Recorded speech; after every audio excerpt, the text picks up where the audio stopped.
Hey YouTube, what's up? It's Jay. We are back in the shop. Talk about some basic ring making tools that was also requested by you guys. Thanks for the comments. It's awesome, means the world to us. So without further ado, let's get to it.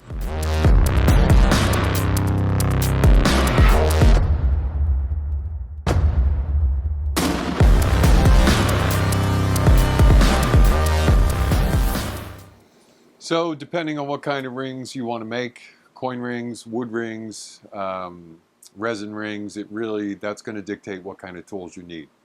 And I am certainly not an expert, but I've tried to collect most of the tools I need to help me be creative and make all different kinds of rings. I guess the first thing that I started with was just a simple ring mandrel. I actually drilled a hole in a quarter and put it on this mandrel and beat the living snot out of it and made a ring. Of course, this mandrel has gotten really beat up in the process. Unfortunately, it's not stainless steel, so it is rusting, which I can take that off or whatever. But so I would say if you want to do coin rings, definitely get yourself a mandrel or two, preferably. One for beating on. You can, it's the way I started, and it's a simple way to start without a huge investment. And I would recommend two because this is my sizing mandrel, so this will tell me when I'm trying to size a ring where I'm at. Where this one you can't even read the numbers on, hardly. They're almost completely gone. So if you're going to do hammering on a mandrel to make coin rings, get yourself two. Get one that you don't mind beating up, that's cheaper, and then get a better one for doing your actual sizing. You're going to want to look at is, if you don't want to drill a hole in a coin, I would look at a punch, which actually my punch is wedged in here. There we go.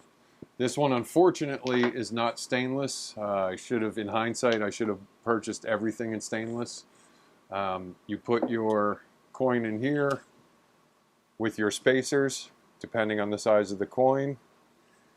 The spacer will hold the coin in here. I don't remember the brand name of this. I could probably look it up and give you guys a link. And then this punch head goes in here, the Arbor Press, and you would punch down. You've seen some of my videos on that process, but coin ring making is sort of like any other hobby. It's how much you want to spend. There's all different kinds of dies, Swedish wrap dies. I have wall straighteners, your basic starting dies for bending, all different sizes. There is a company, unfortunately I don't have any of his stuff because when I started it was a little spendy for me, but Jason's Works, I've heard a lot of really good stuff about his dies. And another thing you can play around with is a dapping block for doing some of your bending. It's fairly inexpensive. I think you can get these at Harbor Freight or Amazon. I've used this before I bought my dies. I used this to do some of my stretching. So that is an option as well.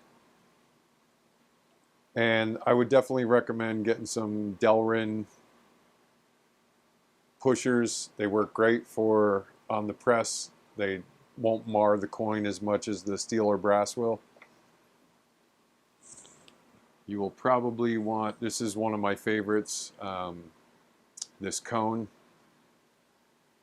to help shape when you're bending the coin and forming it. Love this one.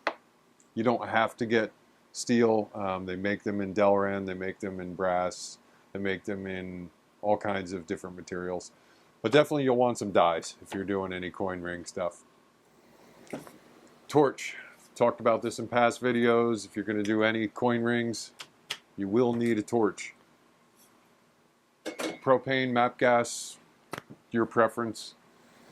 Arbor Press, you can get these online. I bought mine at Harbor Freight. It's a 1 ton. Some guys use hydraulic presses. Some guys go up to a 6 ton. I've had pretty good luck with the 1 ton. I did have bent the handle because I put an extension on it, which you guys can see in some of my other videos. But this is sort of invaluable for ring making. It's a fairly inexpensive tool. I think you can pick one up for maybe 60, 70 bucks. And last but not least, a ring stretcher. Any kind of coin ring making, you will want a ring stretcher. This is not the English top of the line version. This is a knockoff brand. I believe I bought this on Amazon, and I will leave a link to it.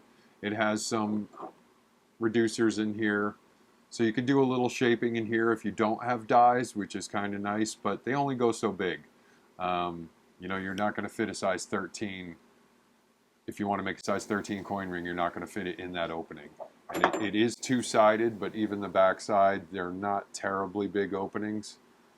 So I usually just use my dies. I use this once in a while. As you can see, she's been sitting a while. But this has been a great little stretcher. It's been pretty reliable. I haven't busted it yet.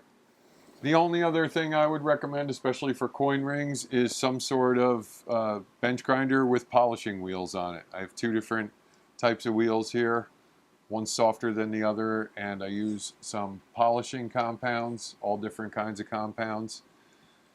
That is really personal preference. There's hundreds of different compounds online you can research, but a small, inexpensive bench grinder, I think that this one under my sticker is maybe a Ryobi. Home Depot, Lowe's, you can get them anywhere.